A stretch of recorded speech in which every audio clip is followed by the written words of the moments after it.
ban jëm ak salaam la am alhamdulilah xar dana am yàlla daa bëgg sécurité bu baax naar yi du laa jël affaire sécurité xar dana am mi ngi frontière mu ngi commencé ñëw démb ak tey mi ngi wàcc fukk camion ak ñett mi ngi commencé ñëw li mu jëm ak salaam du affaire sécurité baax na jàll si gën Mouhamed Lamine le président aussi de. waaw yow yaay lan président.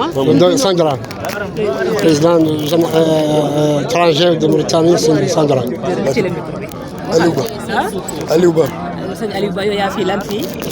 maa yore daral bi. yaa yore daral bi nan la fi xar yi tëddee ci waajtaayu tabaski bi. ci waajtaay bi. mën nga xool caméra yi. waaw mën ngaa leen xool.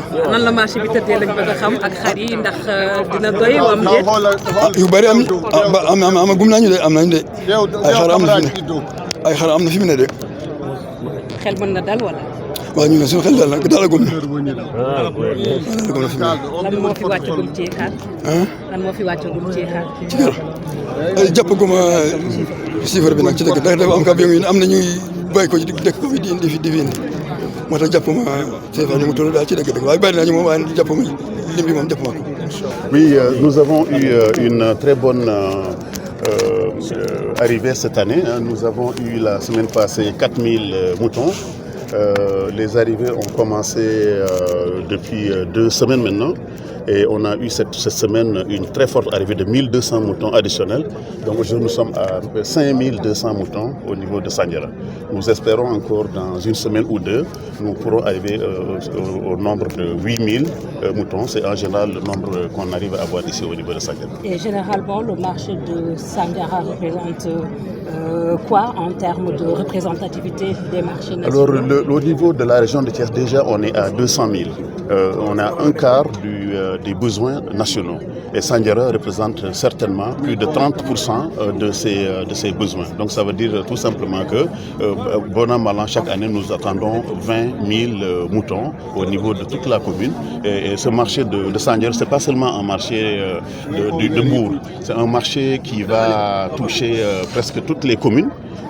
Mais en plus les régions donc de Thiès, et il y a des gens qui viennent de Mauritanie, il y a des gens qui viennent du Mali, il y a des gens qui viennent même de la Casamance pour venir écouler leurs moutons ici.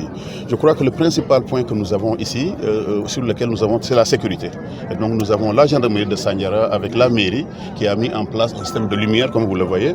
Et le principal besoin, c'est vraiment avoir un nouveau foirail. Ce foirail date de 40 ans et depuis lors, alors on est au soleil. La mairie vient de faire en tout cas une délibération pour accueillir un nouveau foirail à l'ombre avec des animaux bien traités et c'est vraiment la principale demande des populations de Sandiara. kon ci wolof mën nañoo xam marché Sandiara bi fi mu toll nii tabaski bi di jub si naka la fi xar yi tëddee. Voilà ren moom dañoo gis ne xar yi dafa yokku parce que contrairement à li ñu doon xalaat depuis 15 jours xar yaa ngi ñëw semaine passée biñ ko dénombré ak waa élevage ay 4000 xar la ñu nekkoon semaine bi tey ñu ngi nekk ci 5200 xar je pense que dans une semaine encore nañu recevoir yeneen de 3000 en général fii day dem ba 10 000 moutons ci 200 000 yi nga xam ne mooy région Thiès mais loolu ci d'une année à l'autre la donc ñu ce qu'on a fait au niveau de la mairie mooy fexe ba sécurité doy avec la gendarmerie 24 heures sur 24 les agents de la mairie sont là et puis ñu ndox mi aussi doy lépp mën a doy suñu principal problème mooy juste marché bi ça date de 40 ans nii la mos a mel donc mairie bi dañoo dal di délibérer une zone d'élevage sur 10 hectares bëggoon nag un nouveau marché mu nekk foofu comme ça ni suñu ñëwee année prochaine wala dans 2 ans vraiment duñu nekk sous le soleil nag yi nekk sous le soleil xar yi nekk sous le soleil loolu rek moom la li ñu ñaan gouvernement bi. nee nga ñu sànq marché la boo xam ne bu am dayoo la ci plan national. Absolument marché bi en réalité ci région de Thiès nga xam ne sur les 800 000 moutons 200 000 région de Thiès la jógee alors marché bi ça représente un minimum de 30 à 40% chaque année te chaque année day gën di yokk loolu moo tax vraiment ñu kontaan ci trop là ci. Merci jërëjëf. Monsieur le ministre, alors après visite, quel est le point que vous pouvez faire sur la situation ici au niveau du marché de Sandiara? Juste dire c'est un sentiment de satisfaction dans la mesure où par rapport à toutes les mesures que l'État du Sénégal avait demandé à ce qu'elles soient mises en œuvre sur le terrain et de visu, nous avons constaté que toutes ces mesures ont été quand même mises en œuvre. Qu'est-ce que j'entends par mesures? C'est avant tout les mesures sécuritaires.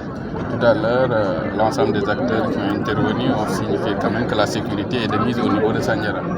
L'autre aspect, c'est surtout par rapport à la subvention de l'aliment de bétail. Tout à l'heure, dans le cadre des discussions, on nous a dit que les camions ont commencé à arriver depuis hier. Donc, en ce qui concerne la subvention de l'aliment de bétail pour faciliter l'accès aussi est une réalité au niveau du site. Au-delà de ça aussi, les installations, surtout tout ce qui est eau, électricité, la collectivité territoriale, comme ça se fait partout, là aussi c'est une réalité au niveau de ce site. Donc c'est surtout un sentiment de satisfaction à ce niveau-là. L'autre sentiment de satisfaction est relatif surtout à la présence des moutons sur le terrain. Parce qu'à un certain moment aussi, c'est surtout ça le plus important actuellement. Est-ce que les animaux sont présents sur le terrain? Au niveau de ce site, le maire l'a rappelé tout à l'heure, il y a plus de 5000 têtes qui sont actuellement au niveau de Sandiara. Et nous espérons aussi que d'ici quelques temps, il y aura quand même un rush. Ce qu'il faudrait en un tenant vraiment retenir, c'est qu'il y a assez d'animaux et pour toutes les bourses. Et nous espérons que tous les Sénégalais, quelle que soit sa bourse, pourra quand même faire la tabaski convenablement. Le reste, c'est par rapport aux préoccupations aussi de M. le maire, surtout concernant la réalisation d'un forail digne de ce nom. Là, l'État est en train de mettre en œuvre tout ce qui est nécessaire pour pouvoir le faire et très prochainement. Je pense bien, sans me tromper, le financement même est acquis. Donc on espère peut-être l'année prochaine, en revenant ici, il y aura un forail digne de ce nom. kon ci wolof nga ne koy tànkal lan ngeen gis fii ci Sandiara. li ñu gis ci Sandiara fii mooy déjà li ñu njëkk mooy sant yàlla. Sant yàlla mais sant état du Sénégal en ce sens que lépp loo xam ne état du Sénégal jëloon na ko comme engagement ci wàllu sécurité ci wàllu subventionné aliment bétail bi mais aussi si wàllu surtout indi ndox indi courant pour yombalal ñi nga xam ne ñooy jaay loolu lépp fekk nañ ko fii ci terrain bi acteurs yi fi wax mooy président foraay yi mooy maire yi mooy ak ñeneen ñi nga xam ne ñoom ñoo ko seet kenn ku ne ci ñoom wane na li nga xam ne mooy wàllu sécurité moom lu am la fii ci biir Sandiara.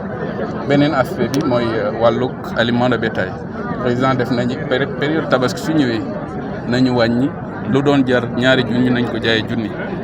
tout à l'heure am na ñu ñuy wax camions yi commencé nañu depuis démb kon am nañ jot loolu tamit lu état waxoon la lu am la aussi dañu sant ci yàlla bu baax. beneen bi mooy wàllug courant wàllug ndox loolu aussi amoon na ay dispositions yoo xam ne état da ko waroon a jël par l'entremise des collectivités territoriales. maire bi léegi ak ñi nga xam ne ñoo ko seet kenn ku ne ci ñoom wax na li nga xam ne moo ci waroon am kon am na ndox am na courant am na sécurité li am solo ba am solo mooy ñu jàpp ko mooy que fii nii mën naa ne bokk na ci li approvisionné région de Thiès tout à l'heure ci waxtaan wax nañu luy tolloog juróomi junni xar ñu ngi fii nii